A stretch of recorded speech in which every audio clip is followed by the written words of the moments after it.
Hey everyone, welcome back to the channel. My name's Michael and this channel is called PokeOz. Hey, if you're new here, we talk all things Pokemon card investing. If you're coming back, thanks heaps for the support and welcome back. This video's sponsor is of course the Collector app. I've teamed up with the Collector app so you can check me out on their homepage on the content creators section. Today's video though is about the Pokemon card market and whether or not Journey Together will slow it down. This juggernaut doesn't seem to stop, does it? The juggernaut that is Pokemon just seems to be going absolutely crazy. So the big question is, will Journey Together actually slow it down? Now, these are my thoughts. My thoughts are that for the Pokemon card market right at this moment to actually slow down or take the opposite, which is actually retract a little bit, I think we need a little bit of a perfect storm.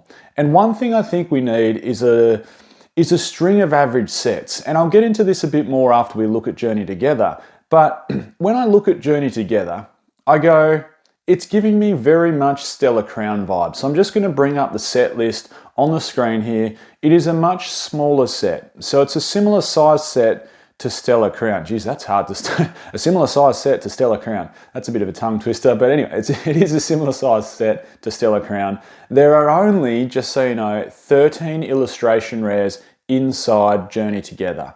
That is actually the exact same amount of illustration rares that are in Stellar Crown. Now, looking through them, there's a few nice hits inside there. There's, again, illustration rares have phenomenal artwork, and this Pokemon card set is no different. The artwork on the illustration rares and the special illustration rares is absolutely stunning. I think I really like the Articuno in here. Probably my favorite illustration rare though would be the Wailord. I think that is a cool looking Pokemon card. Look how massive he looks just bobbing in the ocean there. The Meowth is a cool card as well. And in terms of special illustration rares, there's only 6. That is a couple more than Stellar Crown. Stellar Crown, just for argument's sake or reference sake, had 4 special illustration rares. And look, there's a couple of sleepers in here. I think the Salamence, I think, will prove to be maybe, $20, $30 card, and maybe the biggest hit inside the set. And this is the hard one to judge. Is it going to be Lily's Clefairy? Like, will that be the biggest hit? We all know people are a fan of Lily's cards. Ultra Prism went absolutely bonkers with the main chase card inside there being Lily. That card commands massive dollars in both raw mint copies and PSA 10 copies. So looking through it though, it's not exactly what we'd call a banger or a fire set, is it?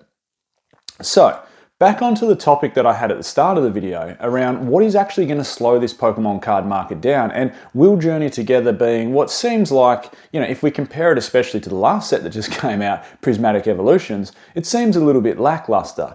And look, the answer is, on a short note, no. And I'll talk about the perfect storm that I mentioned that might slow down the Pokemon card market, but sometimes, before we touch on that, I just want to mention something else. Sometimes what we do is we get stuck inside our own heads a little bit and we go, you know what, the only people that are going to buy Pokemon cards are investors, and Journey Together, that's not going to be a scalp set because it doesn't have the big hits inside it. Well, I mean, you're going to guess wrong, and that's where I'm going to guess wrong. And that's what I mean by you get stuck inside your own head. What you got to realize, what we need to realize, is there's so many people in this hobby. And that's the great thing. It's essentially a hobby for everyone. You think, the only people buying Pokemon cards are scalpers. They're just going to buy them off and sell them at 2 times recommended retail price. But then you got to remember there's other people in here. There's, of course, the investors, including myself, that'll buy a case or a few booster boxes just to keep on display. Then there's the collectors. There's collectors of sealed product. Like, I'm a massive collector of sealed product. And I'll well and truly be getting a Journey Together booster box and hopefully a few more booster boxes for the collection. Then there's the people that just buy it to rip open. Then there's the people that buy it to rip open for other people, which are the rip and shippers. Then there's the people that just buy it to collect and chase the cards. Then, there's the kids in the hobby. Then there's the people that buy it for the playability of it. There's going to be people opening these cards to build decks out of them. That is still massive. In every city you go to, every town you go to, there will be local LGSs that host Pokemon card nights, probably multiple times a week, where they will sponsor players who will go off to play in tournaments. Like, it is massive. There's such a breadth of people in this hobby. And when we look at a set like Journey Together and from an investing standpoint, we go, it's a little bit lackluster. Well, yeah, it is a little bit lackluster, especially compared to Prismatic Evolutions, compared to Surging Sparks. It's not the best Scarlet and Violet set we're seeing. However, there is still massive, massive demand for this product, and there will continue to be. And before I touch on that perfect storm that I was talking about, I just wanted to give a quick shout out to, of course, today's video sponsor, which is the Collector app. I'll leave a link in the description to download it. A couple of things I wanted to mention in the Collector app. It's of course the spot, if you've watched this video before or you've got the app, it's the one-stop shop to put all your singles in, all your sealed product. You can see up-to-date pricing, you can put in your whole collection. It's giving you percentage gains across your collection if you're an investor or you just want to see the value of your set, your collection, your sealed products.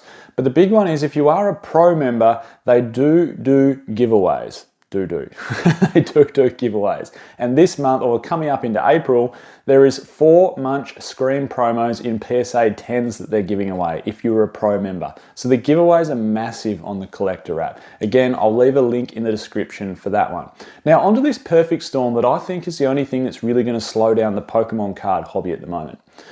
I think we need a few things. And I think we can look back to, sort of 2022-ish to realize what we need. I think we're probably going to need not 1, not 2, but maybe 2, but definitely 3 sort of lackluster Pokemon card sets in a row that don't have the demand that something like a Surging Sparks or Prismatic Evolutions has.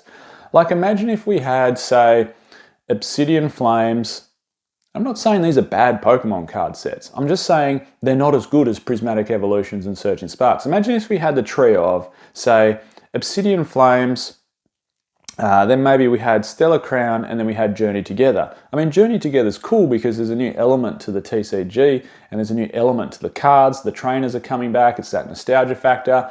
But looking at those 3 sets, you sort of go, well, they're somewhat lackluster a little bit compared to Prismatic Evolutions and Surging Sparks.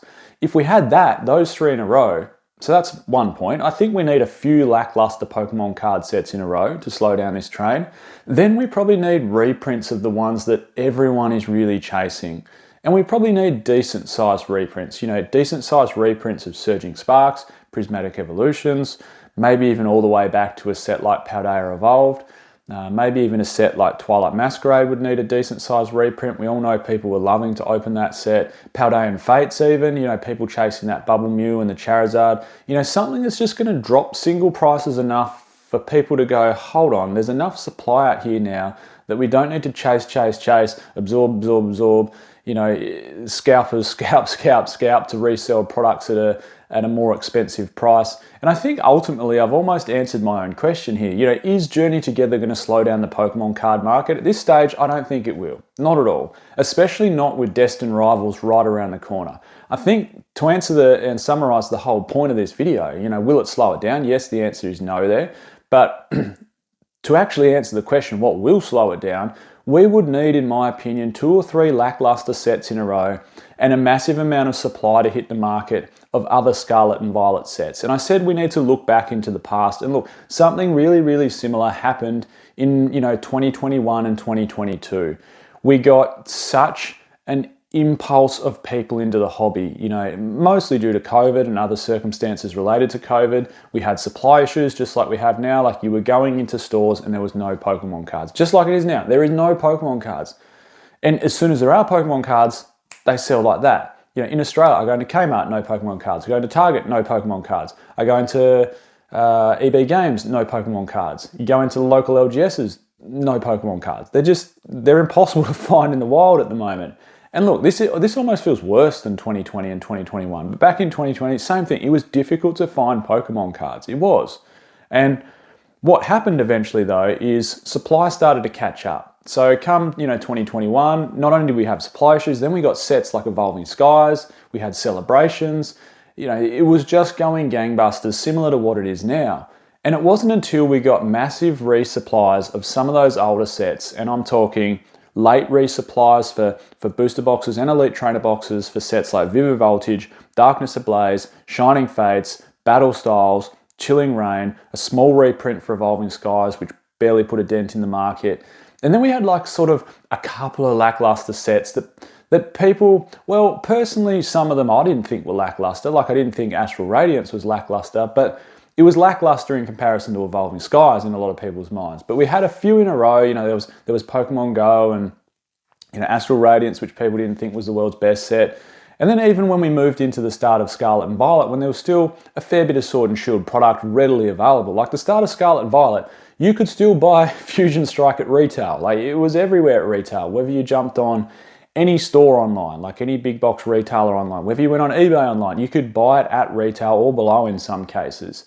And then, you know, it was Scarlet and Violet. Base set was a bit, it's a new set, it's a new era, it's silver borders, don't really like it. We've come off Crown Zenith. So we sort of had this lull for a little while, didn't we? And that's what I think we need to happen for us to go back to having some sort of lull. And look, don't put the emotion into it. Just enjoy the ride. If Pokemon cards are going massive at the moment, I mean, that's great for the hobby. If it's a little bit lower and prices a little bit lower, well, that's a great time to buy into the hobby. There we go. I think we've answered the question. I'm Michael. This is PokeOz, and I'll catch everyone next time.